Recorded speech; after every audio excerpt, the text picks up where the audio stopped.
दर्शकों नमस्कार। City news देख रहे तमाम दर्शकों का सिटी न्यूज के हिंदी न्यूज बुलेटिन में मैं अमन खुड़े हार्दिक स्वागत करता हूं। आइए आपको रूबरू कराते हैं अब तक के तमाम खबरों से। बुलेटिन की शुरुआत करेंगे जीने की राह इस पथदर्शक सुविचार माला के साथ।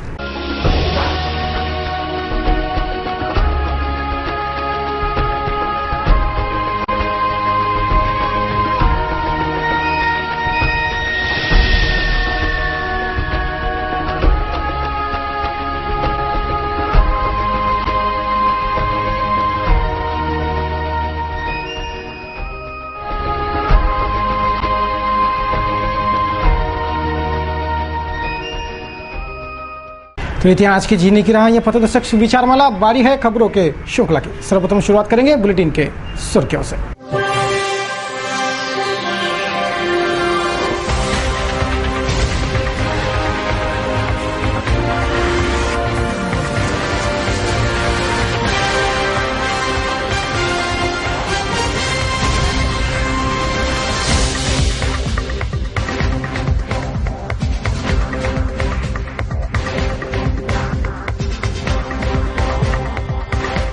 अभी आपने देखी बुलेटिन की टॉप सुर्खियां। अभी एक ब्रेक से लौटेंगे तो देखेंगे खबरें विस्तार से।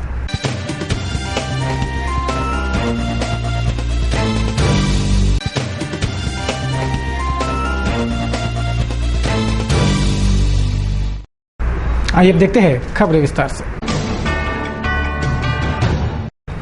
बुधवार को शहर के शेगांव नाका स्थित इंजीनियरिंग सभागार में स्मार्ट सिटी के प्रारूप की बारीकियां और जानकारियां विशद करने कार्यशाला का आयोजन हुआ। स्मार्ट सिटी के विजन पर महत्वपूर्ण जानकारियां इस कार्यशाला में विशद हुई। शहर के शेगांव नाका स्थित इंजीनियरिंग भवन में स्मार्ट सिटी के प्रारूप पर विशेष कार्यशाला बुधवार को संपन्न हुई।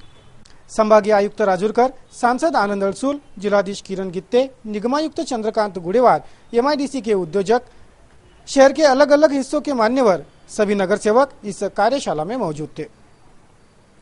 कार्यशाला में अमरावती शहर को स्मार्ट बनाने के लिए स्मार्ट सिटी का प्रारूप विशद किया गया। उद्योजक, व्यापारी, नागरिक, नगर सेवक और मान्यवरों की राय भी इस कार्यशाला में जानी गई।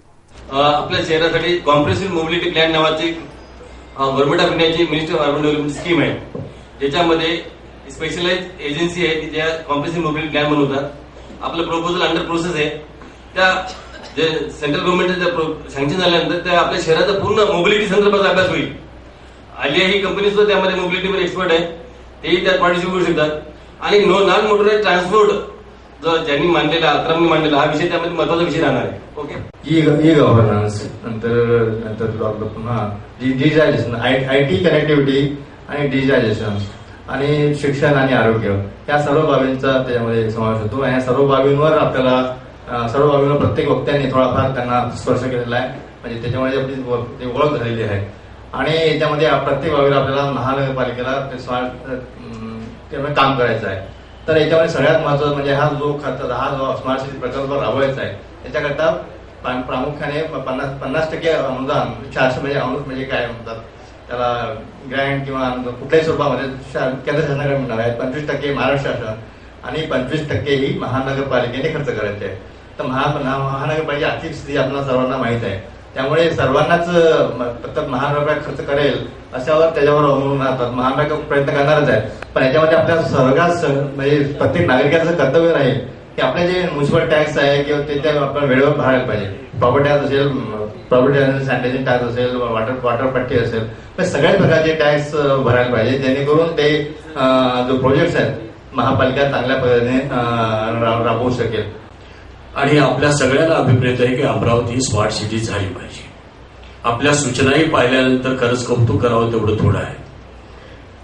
ज्यावेळेला 2014च्या बजेटमध्ये सन्माननीय देशाचे प्रधानमंत्री मोदीजींनी ही घोषणा केली की आपल्याला या देशामध्ये स्मार्ट सिटी संकल्पना राबवायची आणि 100 सिटी देशामध्ये आणि महाराष्ट्राला 13 दिल्या, त्यातली आपली अमरावती हे खऱ्या अर्थाने कौतुकाचा भाग आहे।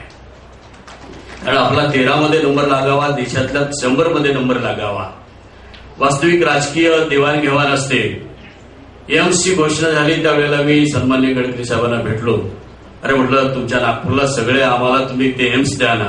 त्यामुळे आता एक काम करूया, मी ऑलरेडी माझ्याकडे 200 एकर जमीन अलॉट केलेली आहे, तुम्हाला स्मार्ट सिटी देतो।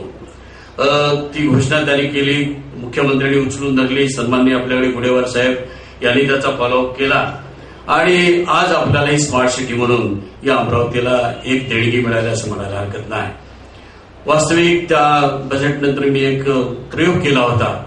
हनुमान व्यायामशाळेच्या एका हॉलमध्ये अशी सर्व मंडळींना मी निमंत्रित केलं आणि अशा मोठ्या संख्येने त्या ठिकाणी मंडळींनी आपल्या प्रतिक्रिया त्यांनी त्या ठिकाणी दिल्या होत्या. आणि आज ही खऱ्या अर्थाने कार्यशाळा संपन्न होते स्मार्ट सिटी डिक्लेअर झाल्यानंतर. याचा मला आनंद आहे. अनेक गोष्टींचा उहापोह झालेला आहे आणि तरी सुद्धा काही गोष्टी गेल्या 7 वर्षामध्ये मी जवळून ज्या अनुभवतोय.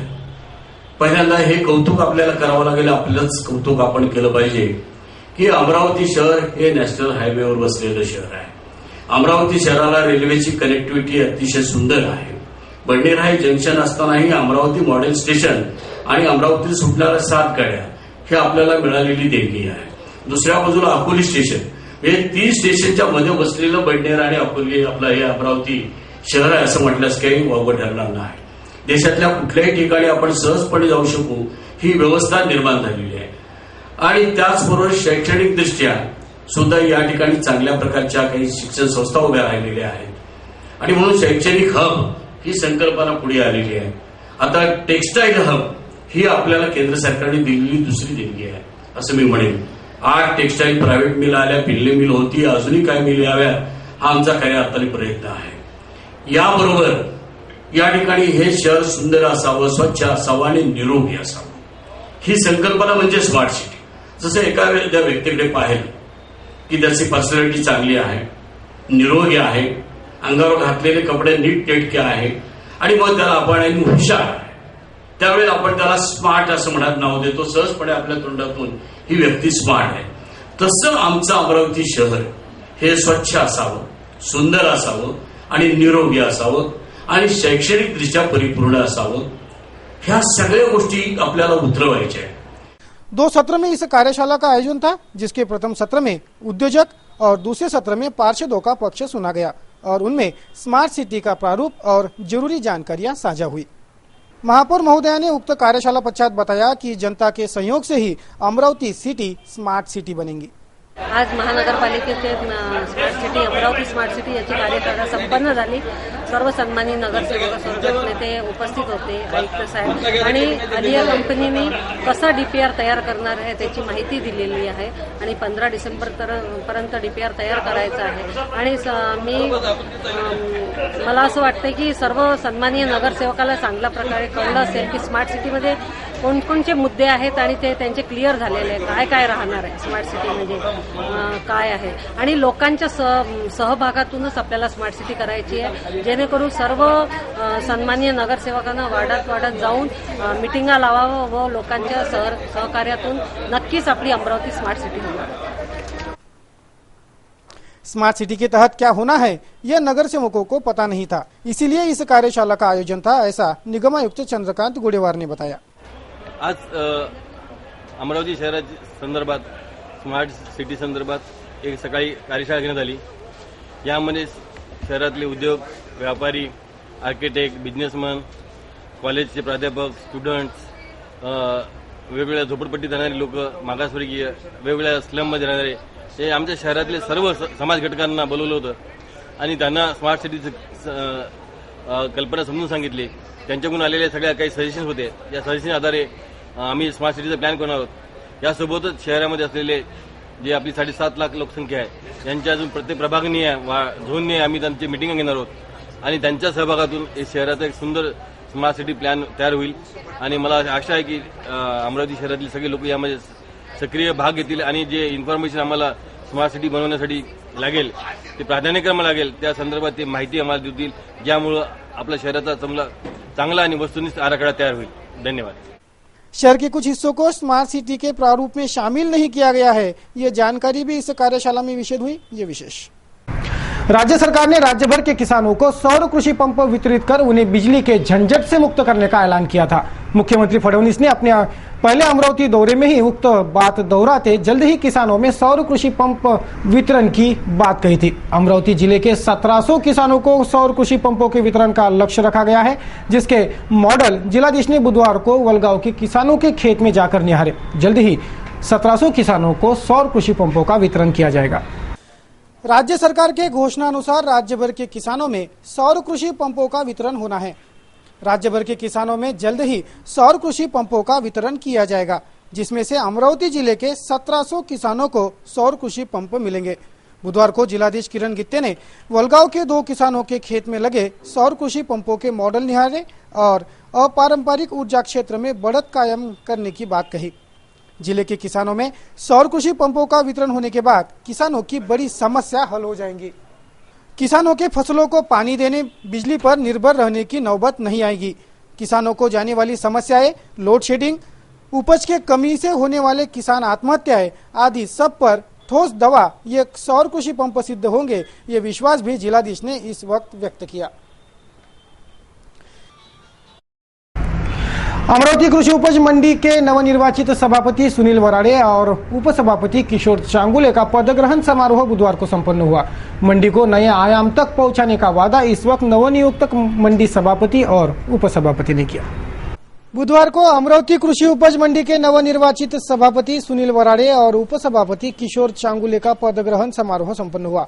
किसान, मजदूर आदियों ने नवनिर्वाचित सभापति, उपसभापति का सम्मान कर उन्हें नव कार्यकाल की बधाइयां दी। अमरावती कृषि उपज मंडी को नए आयाम तक पहुंचाने का वादा इस वक्त नवनियुक्त मंडी सभापति और उपसभापति द्वारा पदग्रहण समारोह के वक्त किया गया है। सभापती आणि उपसभापती म्हणून आणि पूर्ण संचालक मंडळ इथे पहिल्यांदा निवडून आल्यावर आलो। या कृषी उत्पन्न बाजार समितीच्या तिन्ही घटकांना, शेतकरी, व्यापारी आणि कामगार या तिन्ही घटकांना योग्य न्याय आणि योग्य फॅसिलिटीज मिळाव्या या दृष्टीनं येणाऱ्या 5 वर्षात आम्ही तत्पर राहू आणि निश्चितपणे त्यांना न्याय मिळवून द्यायचा प्रयत्न करू, एवढेच आज सांगतो। जिले के पुलिस अधीक्षक लक्ष्मी गौतम ने बुधवार को चांदूर बाजार पहुंचकर छात्रों से मुक्त संवाद साधा। छात्रों के बेबाक सवालों के सटीक जवाब भी एसपी साहब ने दिए। साइबर क्राइम, सोशल मीडिया आदि विषयों पर बात हुई। अगर कुछ लोगों की बस छूट जाएगी तो हम गाड़ी से उनको घर तक छोड़ेंगे, घबराने की जरूरत नहीं।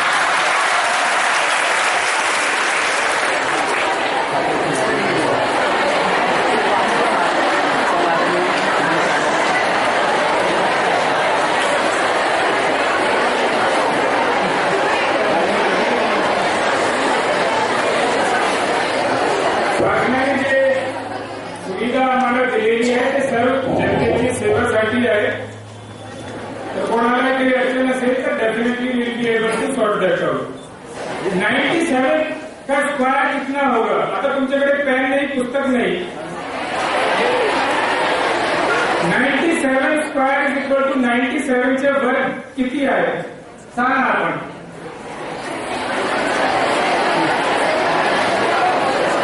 मोबाईल वापरू नका, पेन आणि पेन्सिल पेन आणि पुस्तक वापरू नका। 97 चे स्क्वायर किती आहे तेवढं मला सांगावे।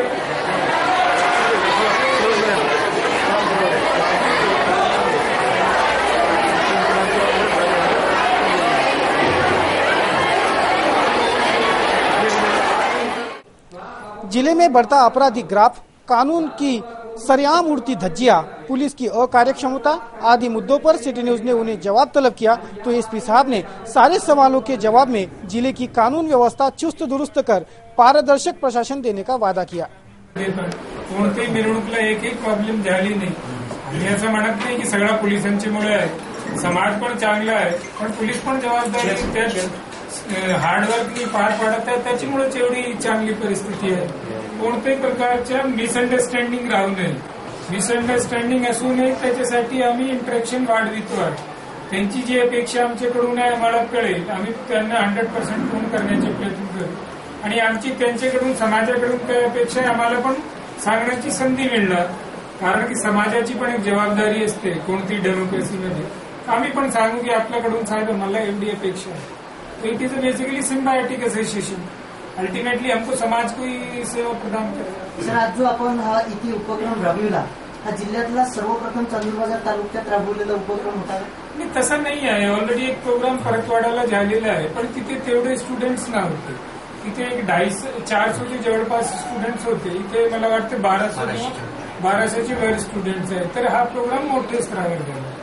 हा जो उपक्रम तुम्ही राबवत आहात युद्ध पातळीवर, याच्या मागचा तुमचा हेतू काय आहे?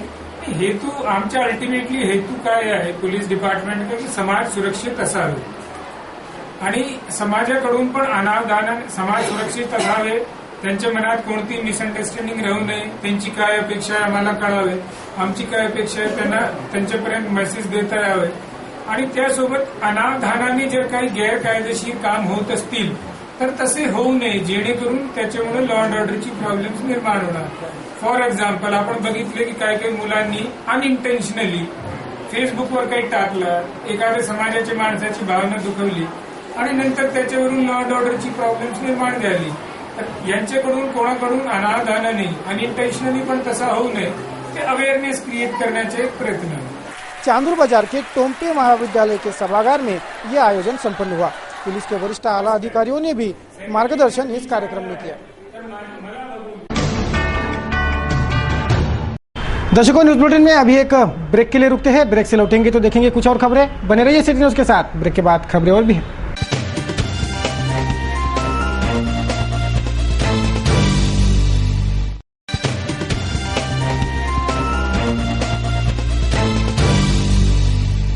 ब्रेक पश्चात तमाम दर्शकों का फिर एक बार स्वागत है. मैं हूं अमोल खड़े और आप देख रहे हो सिटी न्यूज के हिंदी समाचार. आइए आपको रूबरू कराते हैं कुछ अन्य खबरों से. अन्न व औषधि प्रशासन पर गुटखा माफिया से मिलीभगत से भारी आर्थिक अपहार करने के आरोप लगे हैं. करोड़ों का माल पकड़े जाने पर भी वह करोड़ों के प्रतिबंधित माल के जखीरों को छोड़ दिया गया. यह हवाला देते उक्त भ्रष्टाचार के संगीन इल्जाम अन्न व औषधि प्रशासन पर लगाए जा रहे हैं. पहली नजर में भी इन आरोपों से सच्चाई झलक रही है. अमरावती शहर में अन्न व औषधि प्रशासन के आशीर्वाद से रोजाना लाखों का गुटखा, पान मसाला, सुगंधित तंबाकू, सुगंधित सुपारी आदि धड़ल्ले से बिक रहा है. करोड़ों का पान मसाला, गुटखा आदि शहर में अभी भी मौजूद है. गोदाम के गोदाम भरे हैं. दाम तिगुने दर से प्रतिबंधित माल शहर भर और जिले भर के पान ठेले, किराना दुकानों से बेरोक टोक बिक रहा है. अन्न व औषधि प्रशासन ने गुटखा माफिया को अवैध सुरक्षा कवच मुहैया कराया है, तभी तो करोड़ों का प्रतिबंधित माल पकड़वा देने पर भी कोई कार्रवाई नहीं होती. यह पुख्ता हवाला देते छावा संगठन ने भारी भ्रष्टाचार के आरोप अन्न व औषधि प्रशासन पर एक पत्र वार्ता कर दागे. कई प्रमाणों का हवाला भी छावा संगठन ने दिया. 9/10/2015 रोजी वलगाव येथे मी 2 लाख रुपयाचा गुटखा पकडून दिला. संबंधित अधिकाऱ्याने तो माल सोडून दिला. सोडून दिल्याचे मागचं कारण काय? आम्ही त्यांना माहिती दिली की वैद्यकीय असा प्रकारचा गुटखा आहे, पण संबंधित गुटखा हा येतो कुठून याची चौकशी त्यांनी केली नाही. संबंधित पोलीस स्टेशनमध्ये आम्ही तक्रार ज्यावेळेस दाखल करायला गेलो त्यावेळेस संबंधित ठाणेदार म्हणतात की आम्ही गेलो होतो, आम्हाला ते माल मिळाला नाही. जर म्हणतात माल मिळाला तर हा माल आमच्याकडे आला कुठून? आमच्याकडे त्यांच्या अधिकाऱ्यांचे फोटो पण आहेत, पण हे लोक सांगायला तयार नाही की हा माल गेला कुठे. आमचं असं म्हणणं आहे संघटनेच्या वतीनं की हा जो माल आहे हा लाखो रुपयाचा माल आहे. अमरावती शहरात दररोज 1 करोड रुपयाचा माल उतरतो. उद्देश असा आहे यांचा की ही जी काळाबाजारी आहे या माध्यमातून यांचा फायदा व्हावा म्हणून ही काळाबाजारी केली आहे. यामध्ये पोलीस प्रशासनाला माहिती गुटखा कुठे मिळते आणि अन्न औषध प्रशासनाला माहिती गुटखा कुठे मिळते. पोलीस आणि अन्न प्रशासन हे कुठल्याही प्रकारच्या लोकांवर कारवाई करत नाही. या माध्यमातून त्यांना लाखो रुपये दरमहा मिळतात, म्हणून पोलीस आणि अन्न प्रशासन अधिकारी यावर कुठल्याही प्रकारची कारवाई करीत नाही. त्यामुळेच आम्ही आज आमचं आयोजन असं आहे की आजच्या नंतर जर उद्यापासून आम्हाला कुठे माल मिळाला तर तो आम्ही जाळू. जाळल्यानंतर केसेस जर लागत असतील तर केसेस आम्ही आमच्या लावून दिले, आम्ही संबंधित अधिकाऱ्यावर त्यांच्या विरोधात गुन्हे दाखल करू. या संदर्भात आपण एक प्रेस आयोजित केलेली आहे. बुधवार को अमरावती के सभी दवा कारोबारी देशव्यापी हड़ताल में शामिल हुए. दवा बाजार में और शहर के मेडिकलों में बुधवार को ताले लटके रहे. ऑनलाइन दवा बिक्री के विरोध में यह देशव्यापी हड़ताल दवा कारोबारियों ने की. सरकार ने ऑनलाइन दवा बिक्री को अनुमति प्रदान कर दी है, जिसका विरोध देश भर के दवा व्यापारी कर रहे हैं. बुधवार को देश भर के दवा कारोबारियों ने देशव्यापी हड़ताल की और ऑनलाइन दवा बिक्री को कड़ा विरोध जताया. अमरावती जिला केमिस्ट संगठन ने भी इस देशव्यापी हड़ताल को समर्थन देकर बुधवार को अमरावती के ठोक तथा चिल्लर दवा व्यापारियों ने भव्य मूक मोर्चा किया.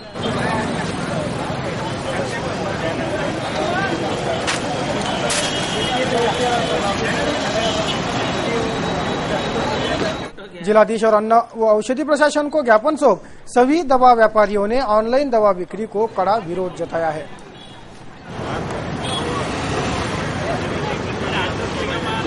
फार्मसीच्या विरोधामध्ये अखिल भारतीय केमिस्ट संघटनेने बंद पुकारलेला आहे. त्याला अमरावती जिल्हा संघटनेचा पाठिंबा आहे. ऑनलाईन फार्मसीचे ई फार्मसीचे अनेक दुष्परिणाम जनतेच्या आरोग्यासाठी सुद्धा घातक साबित होऊ शकते आणि आमच्या केमिस्ट बांधवांचा जनतेच्या आरोग्याचे आम्ही सेवक आहोत, रक्षक आहोत. जन सुरक्षेचे आम्ही दायित्व स्वीकारलेले आहेत.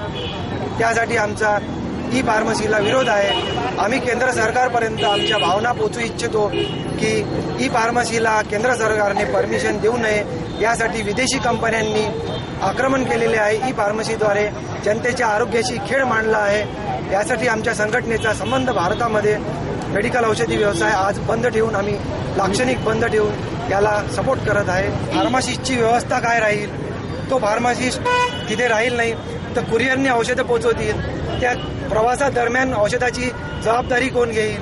औषधं ही जी आहे ही अंडर प्रिस्क्रिप्शन डॉक्टरच्या प्रिस्क्रिप्शननुसारच निघतात आणि त्याला फार्मसिस्टच्या अंडरमध्ये निघायला पाहिजे आणि टेम्परेचर मेंटेन व्हायला पाहिजे.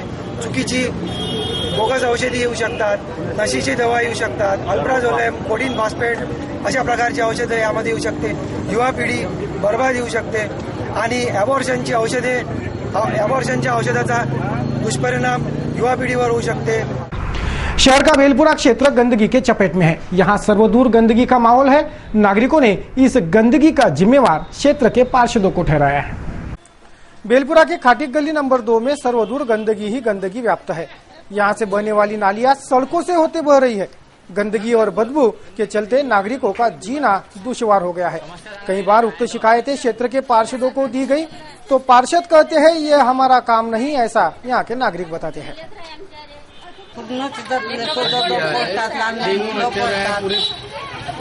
मुलं पळतात आणि इथं बालवाडी आहे। इथं बालवाडीमध्ये मुलं जातात, कोणी म्हातारा माणूस जाते, कोणी गाडी सायकल। रात्रीच्या वेळेस म्हणजे खूप त्रास होते ना। त्याच्या पहिले कंप्लेंट दिली आहे का तुम्ही? हो हो, आधीच दिली होती। मोऱ्याच्याकडे 4 वेळा दिली आहे म्हणा। हो, मोऱ्याच्याकडे दिली होती। नगरसेवकांकडे दिली, बाबूलालकडे दिली म्हणा। हे नाली सरे मच्छर आमचे लेकर फोडून आली विलविली। कितना नाकू पडला, टोंगा फुटला त्याच्याला, बुडे बाडे फोडून आले, आम्ही फोडून आलो। दैन्य आणतात, आम्हाला काही करता येत नाही। आम्हाला जास्त वापरा करला किस्सा आमचं जाणं नाही कुणच आहे। इंडिया बुल्स कंपनी स्थानिकों को रोजगार नहीं दे रही, यह आरोप प्रकल्पग्रस्तों का था। कई उग्र आंदोलन प्रकल्पग्रस्तों ने किए। इन आंदोलनों का फल अब मिल गया है। 160 स्थानिकों को सोफिया में नौकरी मिली है। मी माननीय जिल्हाधिकारी महोदयांचा आभार मानायला या ठिकाणी आलेलो होतो। इंडिया बुल जे पूर्वाश्रमीची जी इंडिया बुल आहे, आताच्या रतन इंडियामध्ये प्रकल्पग्रस्तांना नोकरीवर घेण्यात यावं यासाठी शेतकऱ्यांनी आम्ही प्रकल्पग्रस्तांनी संघर्ष केला। त्यानंतर 160 प्रकल्पग्रस्तांना रतन इंडियाच्या आस्थापनेवर सामावून घेण्यात आलं आणि या निर्णयामध्ये या जिल्ह्याचे पालकमंत्री प्रवीण पोटे, या जिल्ह्याचे जिल्हाधिकारी किरणजी गीते साहेब, तहसीलदार साहेब, DICचे अधिकारी या सगळ्या अधिकाऱ्यांनी अत्यंत चांगल्या पद्धतीनं शेतकऱ्यांच्या वतीनं बाजू मांडली। त्याबद्दल त्यांचा आभार मानायसाठी आम्ही या ठिकाणी आलेलो होतो। म्हणूनच आज त्या दिवशी पालकमंत्री महोदयांचा आम्ही सत्कार केला आणि आज जिल्हाधिकारी महोदयांचा आम्ही सत्कार करून जिला प्रशासनाचे या ठिकाणी आभार मानले हैं। बुधवार को राज्य परिवहन महामंडल के कामगार संगठन ने ST महामंडल कार्यालय के सामने धरना प्रदर्शन किया। कामगार संगठन द्वारा सुझाई गई कैशलेस योजना लागू करे, वाहक और चालकों की नियमबाह्य काम वार्ड रद्द हो आदि मांगों के लिए यह धरना प्रदर्शन हुआ। ST कामगारों ने अपनी मांगे परिवहन महामंडल के समक्ष रखी तथा तमाम मांगों की पूर्तता की मांग की। इकडला शेड्यूल काढला, तिकडे टाकला, तिकडला काढला, तिकडे टाकला, याचे किलोमीटर तिकडे आपल्या मनानं सारा कारोबार चालू आहे। अरे बाबा, याच्यापेक्षा तो रमू शेटचा दिवाणजी तुमच्यापेक्षा चांगली ट्रान्सपोर्ट चालू आहे तिथं परत वळाला। आणि आपल्या जेवढ्या डिव्हिजन मध्ये गाड्या आहेत, एकट्या रमू शेटकडे गाड्या आहेत।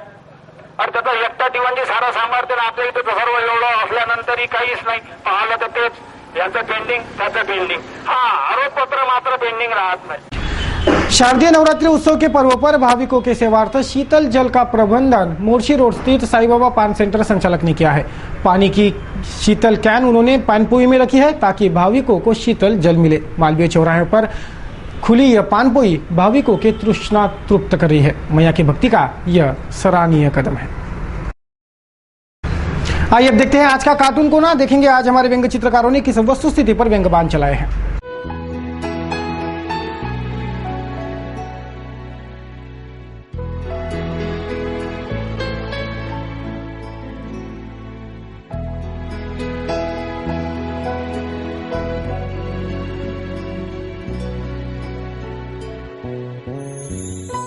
चलिए अब करते हैं मौसम समीक्षा। देखेंगे आज के और कल के मौसम का हाल।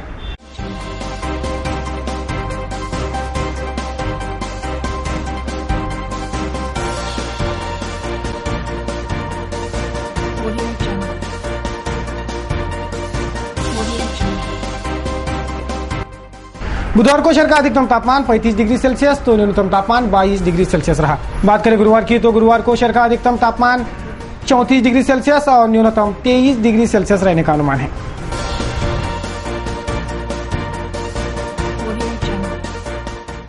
तो दर्शकों, अब तक के इस बुलेटिन में बस इतना ही। अब देंगे बुलेटिन को विराम। बुलेटिन के अंत में एक बार फिर नजर डालेंगे बुलेटिन के सुर्खियों पर।